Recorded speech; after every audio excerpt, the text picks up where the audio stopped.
BPL 2025-এ এবার রংপুর রাইডার্সকে নিয়ে উত্তেজনার তুঙ্গে। লিটন দাসের বিধ্বংসী ব্যাটিং, মালানের ক্লাস, হৃদয়ের ধারাবাহিকতা, রিয়াদের অভিজ্ঞতা আর মুস্তাফিজের কাটারে সাজানো ভয়ঙ্কর এক স্কোয়াড। কিন্তু এই তারকা ঝলমলে দলে প্রথম একাদশ কেমন হবে? চট্টগ্রামের বিপক্ষে রংপুরের যুদ্ধ শুরু হওয়ার আগেই চলুন জেনে নেই বিস্তারিত। বিপিএলের মঞ্চে রংপুর রাইডার্স নামছে এমন এক দল নিয়ে তাদের দেখলে বোঝাই যায় এই মৌসুমে তারা এসেছে ট্রফি জেতার মিশন নিয়ে। দেশি বিদেশি তারকার ভিড়ে রংপুর এখন যেন এক শক্তিশালী ক্রিকেট দুর্গ, আর সেই দুর্গের প্রথম পরীক্ষা চট্টগ্রামের বিপক্ষে। আর এই ম্যাচের আগেই সমর্থকদের মধ্যে সবচেয়ে বড় প্রশ্ন, কেমন হতে পারে রংপুরের প্রথম একাদশ?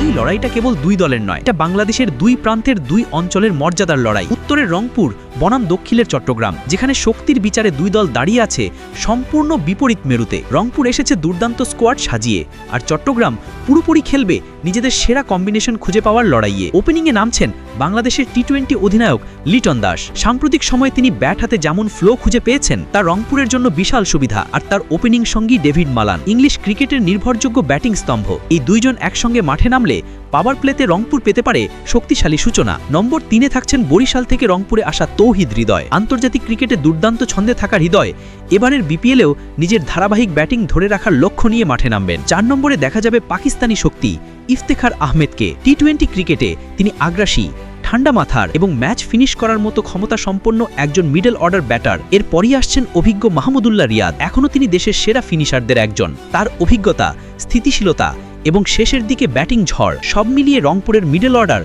আরও শক্তিশালী হয়ে উঠছে। নাম্বার 6-এ থাকছেন অধিনায়ক নুরুল হাসান সোহান। জাতীয় দলে হয়তো খুব একটা রান পাচ্ছেন না, কিন্তু বিপিএলে তিনি সবসময়ই আলাদা রূপে দেখা দেন। উইকেট কিপিং ও অধিনায়কত্বের পাশাপাশি ব্যাট হাতেও সোহান রংপুরের জন্য গুরুত্বপূর্ণ ভূমিকা রাখবেন। সাথে পাকিস্তানের অলরাউন্ডার ফাহিম আশরাফ। পেস বোলিংয়ের পাশাপাশি নিচের দিকে ব্যাট হাতেও দ্রুত রান তোলার ক্ষমতা রাখেন তিনি। তার উপস্থিতি রংপুরের লোয়ার অর্ডারকে করে তোলে আরও হুমকি স্বরূপ। 8 নম্বরে বাঁহাতি স্পিনিং অলরাউন্ডার রকিবুল হাসান। তার স্পিন রংপুরের মূল অস্ত্রগুলোর একটি, সঙ্গে ব্যাটিংয়েও দিতে পারেন জরুরি রান। 9 ও 10 নম্বরে দেখা যাবে দুই দেশি তারকা পেসার মুস্তাফিজুর রহমান ও নাহিদ রানাকে। ডেথ ওভারে ফিজ, পাওয়ার প্লেতে নাহিদ।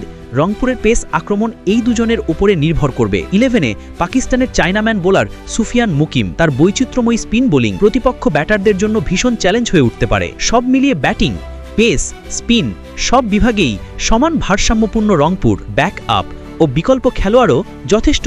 তাই চট্টগ্রামের বিপক্ষে তাদের প্রথম একাদশ একটাই বার্তা দেবে, এই মৌসুমে রংপুর এসেছে শিরোপার জন্য, অজুহাতের জন্য নয়।